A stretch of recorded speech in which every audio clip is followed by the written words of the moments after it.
നമുക്ക് ശാശ്വത ഭവനമായിട്ടാണ് അള്ളാഹു നമുക്ക് വെച്ചിരിക്കുന്നത്. അത് ലഭിക്കുന്ന ഭാഗ്യവാന്മാരിൽ അള്ളാഹു നമ്മളെ ഉൾപ്പെടുത്തി അനുഗ്രഹിക്കുമാറാകട്ടെ.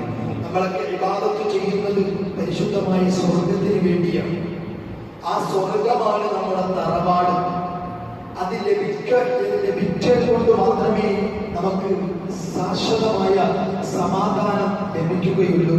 എന്റെ പ്രിയപ്പെട്ട മുഅ്മിനീങ്ങൾ, ചിന്തിക്കേണ്ടത് പരിശുദ്ധമായ സ്വർഗം നമുക്ക് ലഭിക്കണം.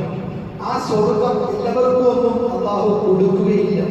അള്ളാഹു നിർണയിച്ച ആളുകൾക്ക് മാത്രമേ അത് ലഭിക്കുകയുള്ളൂ. നിർണയിച്ച ആളുകളുടെ പ്രത്യേകത പരിശുദ്ധമായ ഖുർആൻ വളരെ വ്യക്തമായി വിശദീകരിക്കുന്നുണ്ട്. അവർ നിസ്കാരം ഒഴിവാക്കാത്തവരാണ്, അവർ നോമ്പ് അനുഷ്ഠിക്കുന്നവരാണ്, അവർ സക്കാത്ത് കൊടുക്കുന്നവരാണ്, അവർ നാക്കിനെ സൂക്ഷിക്കുന്നവരാണ്. വ്യക്തി ജീവിതത്തിൽ വലിയ സൂക്ഷ്മതകളുള്ള